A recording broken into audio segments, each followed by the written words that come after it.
10th Discourse. History is only you.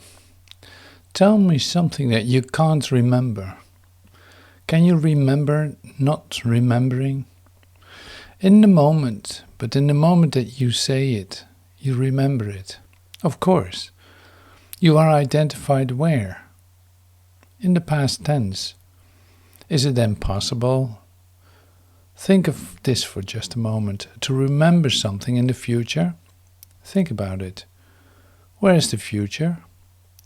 Only the past. It can only be a memory that you have of yourself, what you think you are. How else could it be anything else? The dilemma that you are experiencing is that you can't remember the future.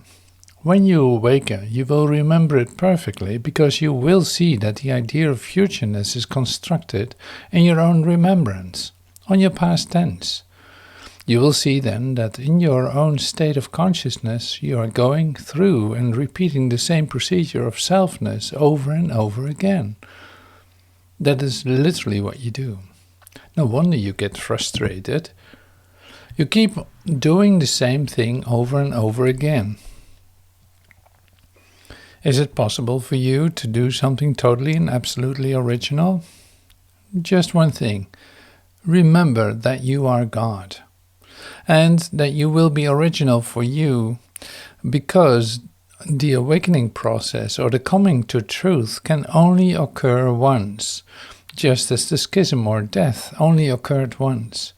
In truth, the repair of death or the idea of separation, which caused the accumulation of memory, was repaired the instant that it occurred. This is in A Course in Miracles, and Jesus expresses it very well. You continue to live that moment that isn't here, and in that process have established yourself discreetly in a memory pattern, literally in a machine of memory.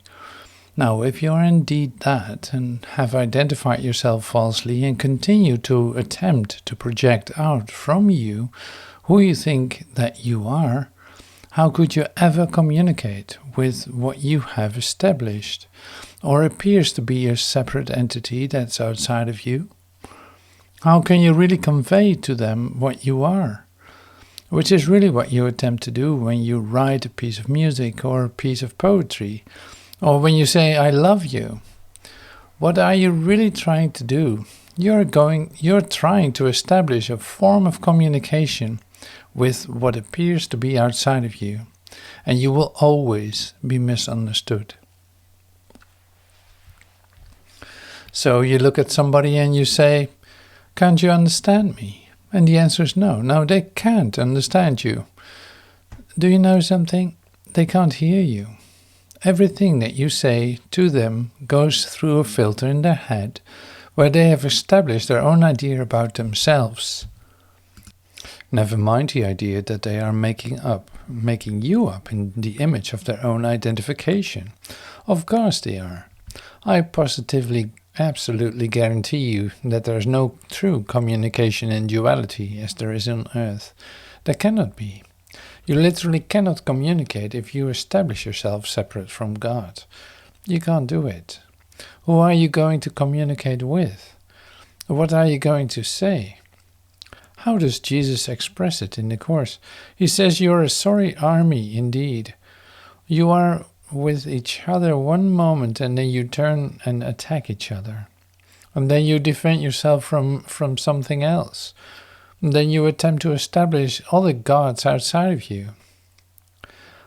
I heard one of the most beautiful definitions in this chaos of what God is. I read a paper about it.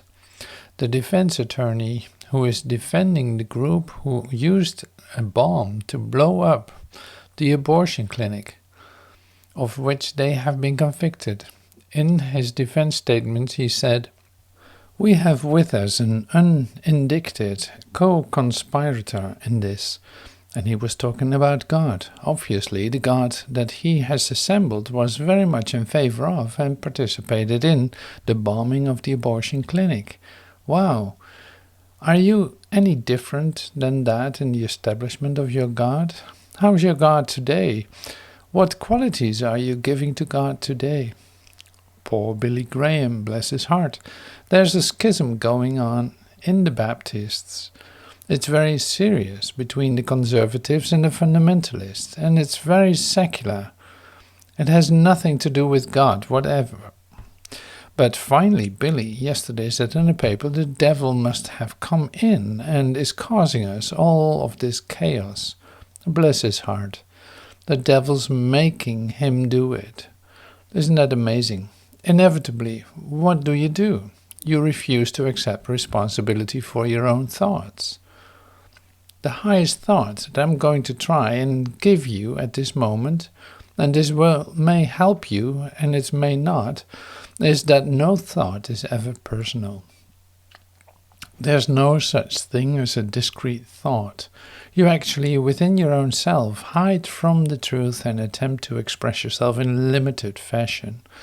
The coming to truth, or the coming to know that you are in fact all consciousness, in A Course in Miracles, is called the Holy Instant. Nobody understands what it is. You as a group are understanding it more and more because you're going through a transformative process. Actually, the Holy Instant is right now, or it's never. And this is what is taught. But inevitably, you think that you are keeping a secret from me. I promise you that you think you are. Somewhere along the line, you have established yourself separately and do not want to tell me about yourself. It's very well expressed in the Course, and I'm going to read for just a minute, if you allow me, a bit of A Course in Miracles. This will be the practicing of the Holy Instant. It is in chapter 15 of the text of A Course in Miracles. Listen. This course is not beyond immediate learning, unless you believe that what God wills takes time. And this means only that you would rather delay the recognition that His will is so. The Holy Instant is this instant and every instant. The one you want it to be, it is. The one you would not have it be is lost to you. You must decide when it is. Delay it not. For beyond the past and future, where you will not find it, it stands in shimmering readiness for your acceptance. Yet you cannot bring it into glad awareness while you do not want it, for it holds the whole release from littleness. Your practice must therefore rest upon your willingness to let all littleness go. The instant in which magnitude dawns upon you is as far away as you desire for it. As long as you desire it not and cherish littleness instead, by so much is it far from you. Can you understand that? By so much as you want it will bring it will bring you nearer. Think not that you can find salvation in your own way and have it. Give over every plan you have made for your salvation in exchange for God's. His will content you, and nothing else can bring you peace, for peace is of God and no one beside Him. Actually, what this says is that you are determined, even in the so-called spiritual quest, to establish a knowledge of what God is outside of yourself. The whole basis of A Course in Miracles is that this is impossible to do. The Holy Instant is the Holy Spirit's most useful learning device for teaching you love's meaning, for its purpose is to suspend judgment entirely. Listen, judgment always rests on the past, for past experience is the basis on which you judge. Judgment comes impossible without the past, for without it you do not understand anything. And I try to teach you as I sit with you now is, don't understand anything. If you understand one single thing, you are basing it on your own past. Do you see? You would make no attempt to judge, because it would be quite apparent to you that you do not understand what anything means. You are afraid of this because you believe that without the ego all would be chaos, yet I assure you that without the ego all would be love. The past is the ego's chief learning device, for it is in the past that you learn to define your own needs and acquire methods for meeting them on your own terms. We have said that to limit love to part of the sonship is to bring guilt into your relationships and thus make them real. Listen, if you seek to separate out certain aspects of the totality and look to them to meet your imagined needs, you are attempting to use separation to save you. How then could guilt not enter? For separation is the source of guilt, and to appeal to it for salvation is to believe you are alone. To be alone is to be guilty. For to experience yourself as alone is to deny the oneness of the Father and His Son, and thus attack reality. You cannot love parts of reality and understand what love means. If you would love unlike to God, who knows no special love, how can you understand it? To believe that special relationship with special love can offer you salvation is to believe that separation is salvation. For it is the complete equality of the atonement in which salvation lies. How can you decide that special aspects of the sonship can give you more than others? The past has taught you this, yet the Holy Instant teaches you it is not so. Because of guilt, all special relationships have elements of fear in them. That is why they shift and change so constantly. They are not based on changeless love alone, and love, where fear has entered, cannot be depended on because it is not perfect. Got it? The ego's use of relationship is so fragmented that it frequently goes even further. One part of one aspect suits its purposes while it prefers different parts of another aspect. Thus does it assemble reality in its own capricious liking, offering for your seeking a picture whose likeness does not exist. For there is nothing in heaven or earth that it resembles, and so, however much you seek for its reality, you cannot find it because it is not real. So what we're actually teaching here is that you might as well take a look at it, that as you are constituted in your own identification, you are not real. You have no reality, and that's an astonishing idea. The most valuable single thing that you can ever come to know in your awakening process is that you are causing what is occurring outside of you, not a little of it, but all of it. I understand that this is not possible for you until you what? Establish these holy instants. For you accept, perhaps with an intellectual recognition, to know that this is true. But I positively, absolutely, unequivocally guarantee you that you are the cause and not the effect. You actually believe that things are occurring outside of you are beyond your control. If that is true, there is indeed no God, and there could never be. Do you see?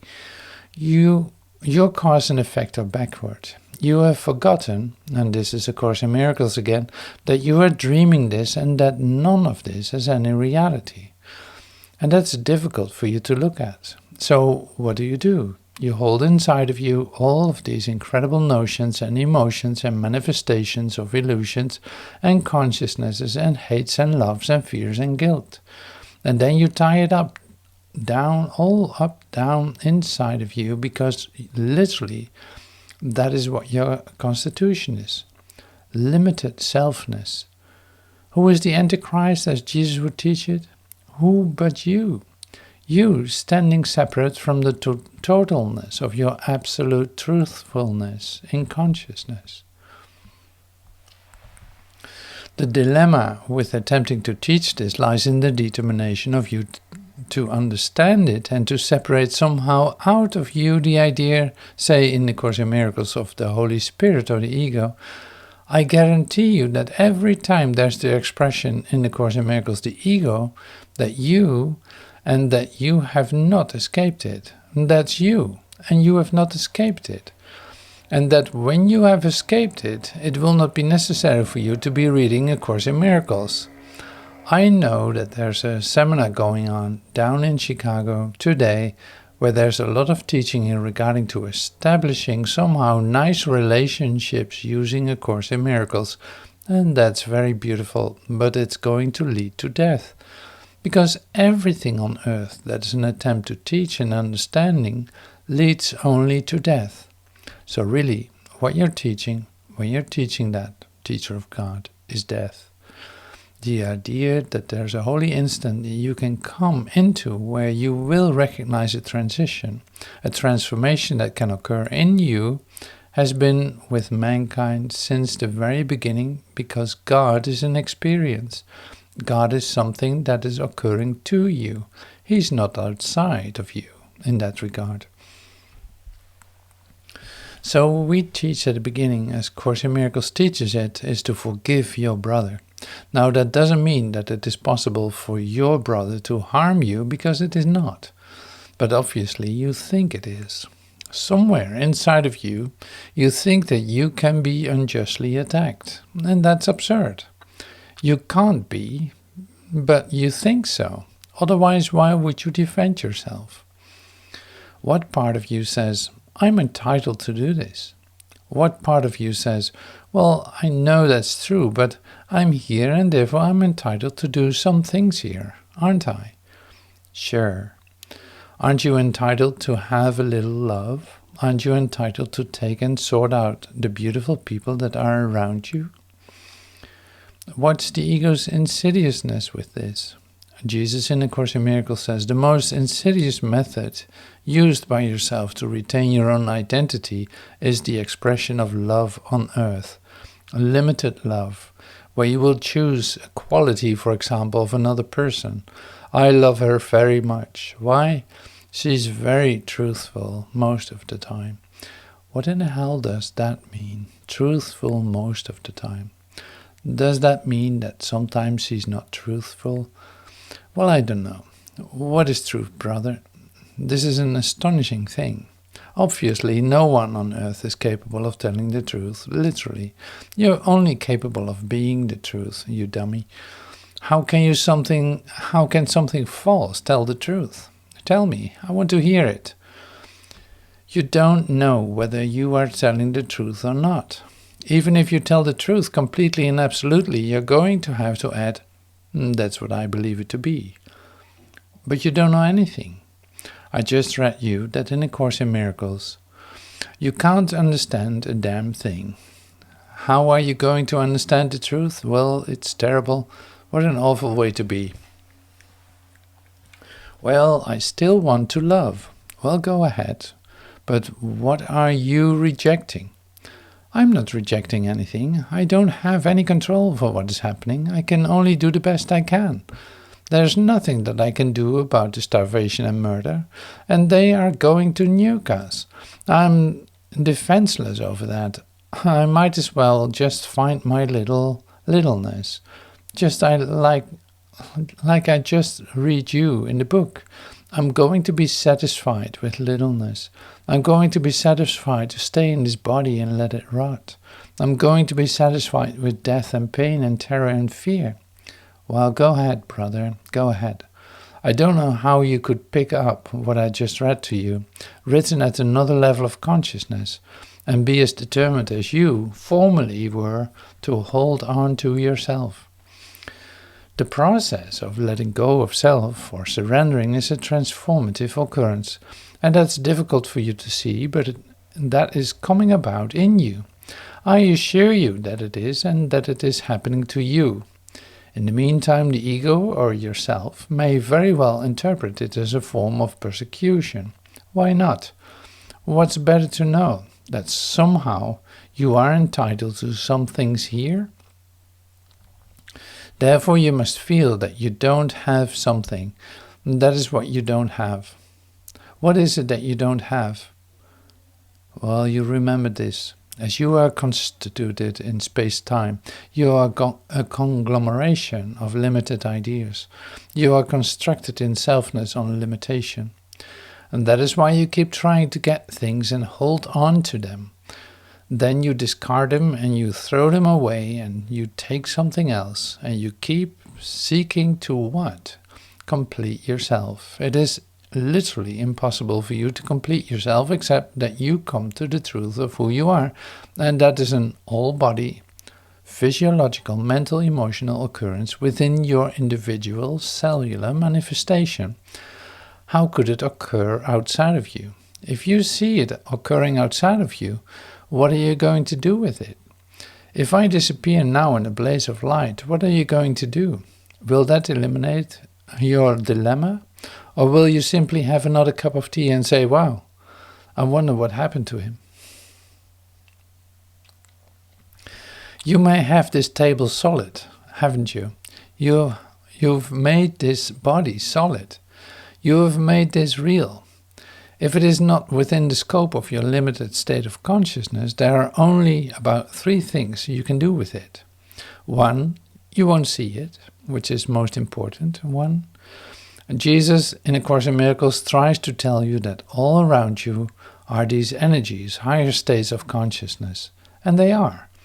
Where do you think they are?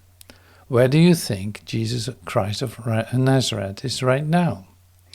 I would like you to go to the Course in Miracles groups and ask them where they really think he is. Is he up somewhere out in the universe doing that? Come on, where is he? Right here? Well, of course, he is right here. Listen, can you get this? Nothing can ever be where you are not. Reach for that, brother. If you are not there, it is not there. Do you see, Jesus in A Course in Miracles, the earth wasn't here until you came here. And it won't be here when you are gone. Can you see that? So you're sitting there in your own state of consciousness, and every time you have a thought about something, what do? You activate it. As soon as you think about it, you bring it about. Oh, I wish I could hear that. Wow, I wish I could get the idea that there's no such thing as an idle thought. You got that? You cannot think about something without bringing it about. And this is in this next chapter in the Course. You read it. There isn't any such thing as a special or limited thought. It is literally impossible for you to have one. No wonder you feel guilty. You actually think you can have a thought and then quickly reject it. Well, you can't. Poor Jimmy Carter got in a lot of trouble with that idea, didn't he? Jesus teaches absolutely that the thought is the same as the deed. But that is difficult for you. You're not going to admit that. No matter how many times I tell you the thought is the same as the deed, you will not believe it. You can't. I think he was talking about lust. And he says, if you lust in your heart, it's doing the same thing. Of course. That's the highest truth I could give you. He had to back off of that. Why? Because we believe there on earth that there's such a thing as motivated action. You believe you can think good thoughts, go out and do good deeds, having rejected the bad thoughts that you had. I wish you could see this. That is literally impossible for you to do. Why? There isn't any such thing as badness. What have you done? You've become discreet in your own thinking and judgment and sorted out what you think is good in regard to what you think is evil and that you want to do. Where's the evil thought that you rejected? Well, it's still with you, dummy. Jesus in A Course in Miracles, an idea never leaves its source. As long as you think evil, you are evil. Can you see that? I have said to you how many times that you are Adolf Hitler and caused the death of 5 million Jews. Who do you think caused the death of 5 million Jews? Who? Adolf Hitler? There isn't such thing as an Adolf Hitler if you are the dream. If you are the cause of Adolf Hitler, who the hell are you judging but your own evilness? This is a sermon, isn't it? Can I stand up in front of people and tell them that? Well, they don't want anything to do with that. This is A Course in Miracles. Who is going to teach that? Are you kidding? This is an eye for an eye, the cause and effect world. You are guilty. Who is guilty? There can only possibly be one source of guilt. It is impossible there be any source of guilt except you. All you attempt to do when you find somebody else guilty of anything is taking your own evilness and project it onto them. What is the basis of all your thinking? You can get this now. You're ready for it. The basis of all your thinking in regard to what I have said to you is what? The idea of death, you dummy. You actually believe that there is a limited state of consciousness that you can stand in. So you establish a parameter of defense. So no matter how much you sort it out, you must consider yourself the necessity to project from something that can harm you. Because why? You think you can die. Now, I walk into your dream and I say, look, no death. You can't die. Now, what the hell does Adolf Hitler, Napoleon, Cleopatra, Ronald Reagan, your loved ones, your children, your mothers, your fathers have to do with it if you can't die? Inevitably, all specialness or limitedness is based on the idea that you are going to die. Why? Because the earth is based on the idea of death. You were born into it, apparently, and you did die, and you die to it, apparently. Everything around you that you see changes and dies and becomes back to life. The forms change, the trees change, the colors change, the seasons change. People apparently in front of your eyes grow old. You look at Cary Grant on television, suddenly he's 80, and you have saw him 10 minutes ago when he was 22. And somehow you have allowed that there's such a thing as a Cary Grant that could grow old in this thing. That isn't true. What is Cary Grant? Your idea about Cary Grant. It doesn't have anything to do with his body. How do you teach that, brother? I stand in front of you and say it's literally impossible for you to grow old. How can you grow old if there is no such thing as time? Why do you persist in making up in your own mind space and time? You listen to me. What I said to you a moment ago, if you're not there, it's not there, is literally true. And the only way you can finally come to know yourself is to remember that you are everywhere and every time, which is precisely what eternity is. Which is exactly what I try to teach you in the holy instant. To come into that moment. That process is revolutionary. It is transformative cellularly in you as you are constituted. And if you think you're going to get it in any other way, obviously you can't. Look at what I just told you.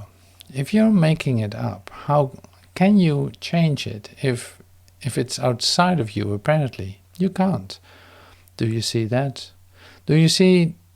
So what do we teach? Attempt to communicate, which is the same as loving. Here's what love is. Love is communicating the truth of yourself. I will love you. We will come into brotherhood together. There's a power in the universe that you and I can come to recognize that is absolutely total and indivisible. It has nothing to do with yours and my idea about it, but we may share it together and recognition that it is so. That is what a holy relationship is. It subtracts any idea, not only that you may have about the individual as you think of them, that you're talking to, but it also subtracts any of the ideas that the apparent separate ones have about themselves. Because remember this, finally the ideas that you have about themselves can only be the ideas that you have about yourself. And that's a high form of truth. And that's tough to get, because the next step after that leads you to the inevitable conclusion that finally all states of consciousness, of beingness, are the same.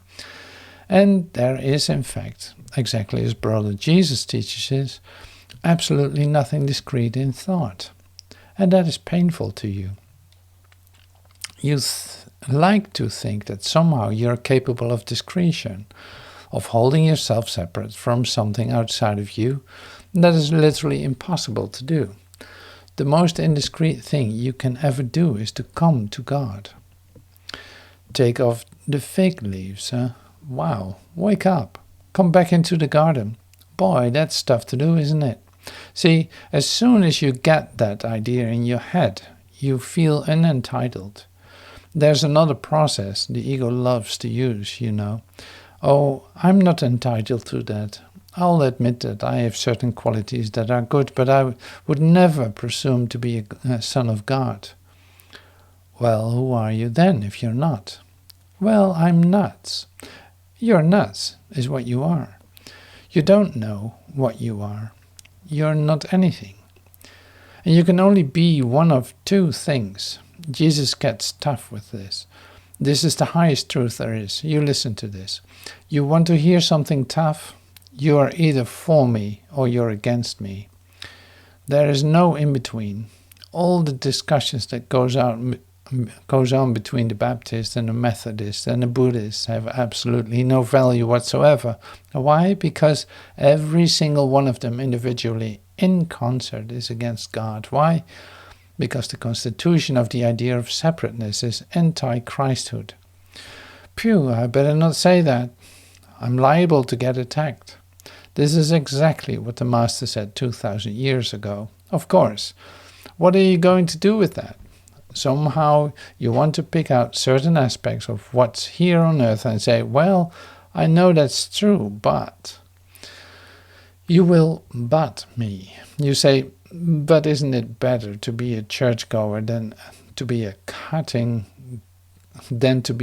grandmother's throat in the alley? Uh-oh. You're going to stand on that, aren't you? You're going to say, well, in my judgment, it's better to be a churchgoer than to be cutting grandmother's throat. But you don't have any judgment. Your judgment is wrong.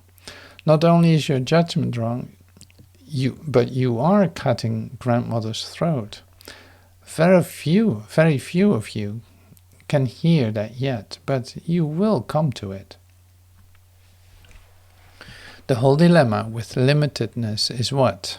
Limited responsibility. So why do I teach a responsibility? Be responsible for nothing here on earth, because you have constituted yourself in limited responsibility modalities, specialness. Don't tell me that you don't care more for your wife and children than you do for the starving. I won't believe it. You do care more for them. And the reason you care more for them is because you want to have them and hold them in deference to somebody else dying. Don't crap me. What do you think specialness is on earth if it is not selfishness? Of course. Wow, this is a tough talk, isn't it? So what do?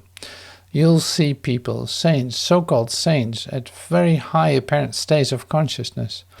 One of them called me yesterday, that's in our group, and he is very pleased and proud of all the beautiful things that he's doing in service to mankind. He is talking about a lot of pride in his ability to do what? Serve man. And that's very beautiful. What good is it going to do him? As Jesus would teach it in A Course in Miracles, he has acknowledged the idea, the reality of disease. In that acknowledgement, he has denied God. Holy mackerel! If there is such a thing as pain and sickness and disease, which are nothing but little deaths, there must be no God. Do you see that? Wouldn't it be obvious that you have what? Set up what? Your own idea of limitation so that you can die. Jesus in the Course says it very succinctly. You either have death or you have eternal life. There's nothing in between. You're either one or the other. Each time you think you have God, you don't. You fail. Each time you think you have got the problem solved, you don't. It isn't solvable. Isn't that something? Wake, arise, a voice is calling. The watchman on the tower stands. You're going to be teachers. So each time you begin to think, you come into these moments of quiet, you examine your own consciousness and say, where am I with this? The only thing that ever finally has any relevance is where you are with what I say to you, not with what I say. If you believe what I say, you are through.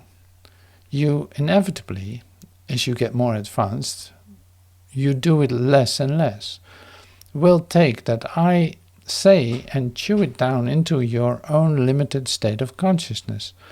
There's nothing else that you can do with it. And that's okay, go ahead. But suddenly, as you are walking alone, it will occur to you in this transformative process that, hey, I'm judging. I'm laying my guilt out on someone else. I'm angry about this. I'm unhappy with what's occurring. I'm going to die. Oh, wait a minute, I can't die. Now, what am I going to do? Well, if I can't die, I guess I will be angry forever then. Oh no. The more you come to know that you can't die, what will you give up? You will give up anger and hate and holding on to. In the process of giving that up, you will be attacked by your own illusions. Sure, you remember that this is a death place, and I teach abandon the earth. So does Jesus. Your kingdom is not of this world. The greatest threat that could ever come sociologically to the chaos would be the idea of God, of a real God. Holy mackerel. It's easy in one respect to think of God as an unindicted co-conspirator. I don't know what you think, what you do with it after that, or that somehow he is a benevolent father who is going to whip his children into line by teaching them a lesson and inflicting pain on them or making them go through all those terrible things. And then along comes, as I teach it, as we teach it at a very high level, he doesn't even know you're here. He can't recognize you in any regard. He does not identify you as separate from him. He does not limit you in any way. You're literally his creation's imperfection. He identifies himself through you. Uh-oh, that's tough. Wow, that will get you. And since he is perfect, he can only identify you as perfect. How the hell could he identify some of the things you think about yourself? So you, in your prayers, ask him to help you retain your own sin. Jesus talks about this in the Course. He can't do that. Why would he do that? That doesn't mean that healing doesn't occur to somebody who maybe hasn't walked. They get up and walk, but that's man healing, not God healing. God doesn't heal anything. Why would God heal anything? He doesn't even recognize it's broken. He can't put something back together that is whole. You're the one that's trying to put it back together because you think it is fractured. It isn't fractured. You've got pieces of junk all over here. And I can stand in front of you and say that they're all the same thing. And you will pick up some thread of this, pieces of that, hunks of that, and you will fit it all together. And you say, this is pretty godlike. Isn't that funny? You don't say it's God, but you think it's godlike. I will pick up this pair of glasses, and I'll say, this is God. And you'll say, that couldn't be. And I say, well, if this isn't God, then nothing is God. Why would that be God? Because God is an idea about it. God is my idea about it. If I find limitations in anything, I have found limitations in myself. So you hear me. How could you ever then find God or understand him if you are limited in your own consciousness? You must establish what? An unindicted co-conspirator. You must establish a limited God. And since limitation is unreality, no God you could have could be real, because you are not real. Here's what you're really dealing with, your own state of consciousness. You listen to what I'm saying and you say, gee, that's true. Then there really is a heaven and I can look forward to going to it. No, you can't. You can't look forward to going to anything. There isn't anything to look forward to going to. Now you have the incredible dilemma of having to look at yourself in consciousness. Do you understand this? If you can't die, you can't go anywhere, and you can't escape your own self, no matter what you do. Everyone on earth attempts to hide inevitably from that truth, but you can't get away. We found you at last. It's sort of like you got stuck down here at this low side of the galaxy, an obscure galaxy in the middle of nowhere. You got into the backwash. We came up upon you accidentally here, back some years. We have established a contact with you and we're going to bring you to your truth. But remember, you can only come individually. You cannot come by sharing it in limitation, in commiseration with your limited state of consciousness. You are at the threshold point now of recognizing who you really are. That's the only single thing, as we talked earlier, that you only do once. The single road that gets narrower and narrower as you get closer and closer to the light. As you come back closer and closer within the parameters of the rays that come out from the sun. That is the state that you are going through now in your head and in your body. That is the experience of the resurrection that you are undergoing in your own system. That is what is occurring with you. That's very nice to talk about. We will have a little quiet time now.